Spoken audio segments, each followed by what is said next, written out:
Welcome sa Dries TV. Kung interesado ka sa ganitong news, huwag kalimutang isubscribe ang ating YouTube channel. Maraming salamat! So, ayan, welcome back again sa ating YouTube channel mga kakimpaw, and sa update natin ito, ang pag-uusapan natin ay tungkol sa mga importanteng kaganapan kina Kim and syempre kay Paolo Avellino. Dito po yan sa Vancouver, Canada. Pero bago po ang lahat, maraming salamat sa inyong patuloy na pagsuporta at pagsubaybay sa mga daily update natin. Kaya naman bilang pasasalamat, narito pa mga napili kong komento patungkol yan sa naging previous update. Unang komento mula po ito kay Ginang Elena Fernandez. Sabi niya dito, sana pumayag na si Kimi. We're hoping mabasa na itong mga comment natin ni Kimi para pumayag na siya na magpakasal na sila ni Paolo. Para magka-twins na sila kasi may marami na silang bahay. Sinong tira pag walang mga twins na mabuo? Love you, Kim Pao, and God bless. Nako, maraming salamat po sa komento, Ginang Elena Fernandez. Hopefully nga po, no, isang araw pumayag na po si Chinita Princess na makasal sila together. Kasi sabi ko nga po ng paulit-ulit, hindi na po sila pabata, mga kakimpaw, di ba? Nasa tamang edad na po si Kim and Paolo Avellino para magdesisyon para po sa kanilang magiging buhay in the near future, di po ba? Pero sabi ko nga, mukhang hindi pa yan sila magpapakasal hanggat napakaganda po ng kanilang karera dito po sa showbiz industry. So, susulitin po nila yan mga kakimpaw kasi hindi naman habang buhay, sikat sila. Ito po yung kasagsagan na talaga namang napakainit ng kanilang karera. Talagang pinagkakaguluhan po sila ng mga fans, 'di ba? Abroad, maging dito po sa ating bansa, talagang tinitilian po sila.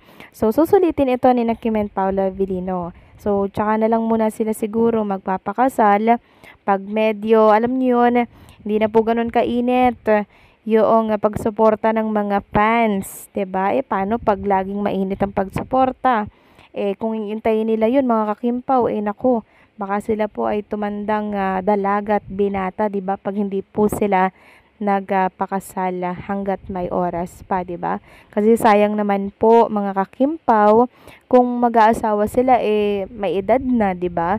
So si Kim Chu, malapit na yan siyang mag 40, 'di ba? So ilang taon na lang magpo-40 na yan si Kim Chu mga kakimpaw.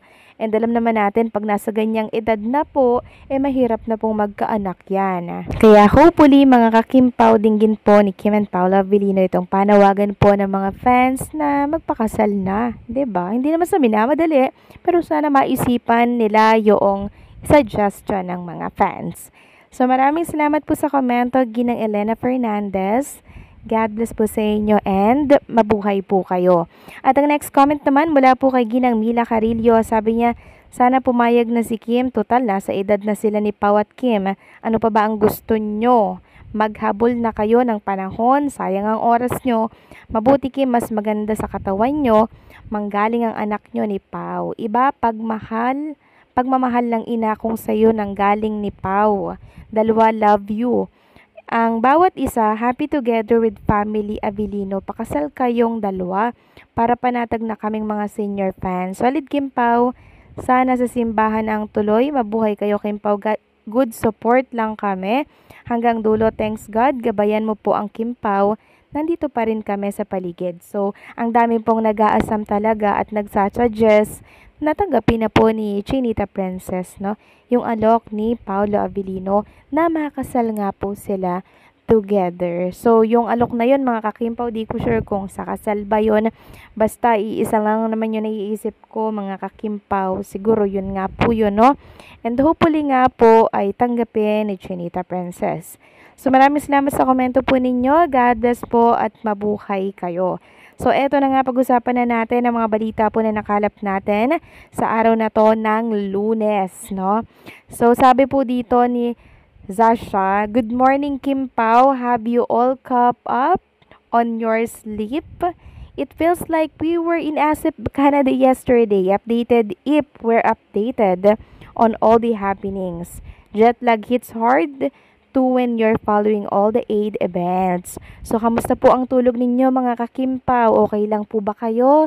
May jet lag pa ba sa mga pangyayaring pakilig ni na Kim and Paula Avellino sa ASEP Vancouver? I'm sure fresh na fresh pa rin po yung kaganapan ni na Kim and Paula Avellino sa ating isipan. At parang ayaw na nating matapos yung sandaling yun, ano?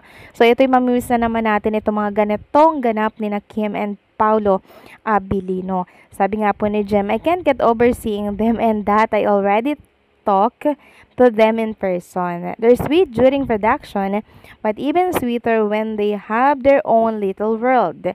That's how they are towards each other when the cameras no longer focus, and that's where you hold on. For me, Kim Pao is real. I'll bet my RSP on it. So sweet at down to earth naman talaga si Chinita Princess and syempre si Paulo Avellino. Lahat po natutuwa sa kanila mga kakimpaw at masaya po tayo sa mga nakikita natin for Kim and Paulo.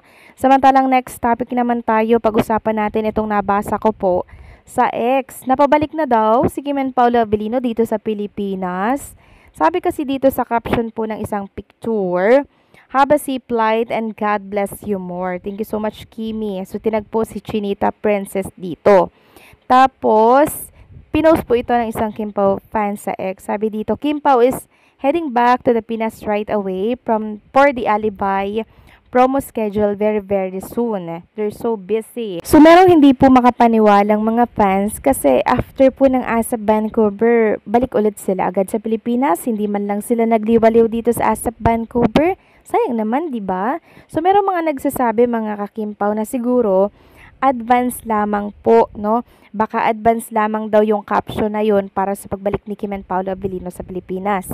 Sabi nga ng isang netizen, baka advance lang tong caption pero di pa sila literally on the way to airport. Maglilibot pa yan. Sabi pa ng isa, traveling back home together Kim Pao. So maraming hindi po makapaniwala kasi ang bilis eh. Alam naman natin si Kim and Paula Avellino, mga kakimpaw, hindi pa po nila nagagawa yung mga dapat nilang gawin doon.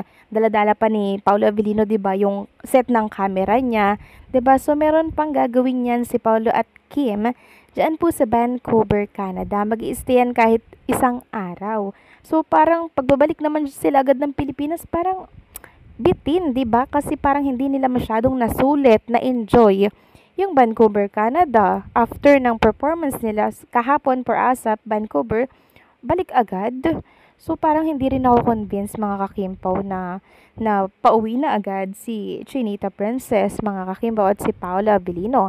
Hindi kaya ito ay isang panglilito lamang or oo nga, tama, panglilito. Para nang sa ganun eh, hindi natin isipin na nag-vacation pa si Kim and Paula Avellino sa Vancouver para magawa nila doon together yung mga gusto nilang gawin, date together, bonding moment, 'di ba?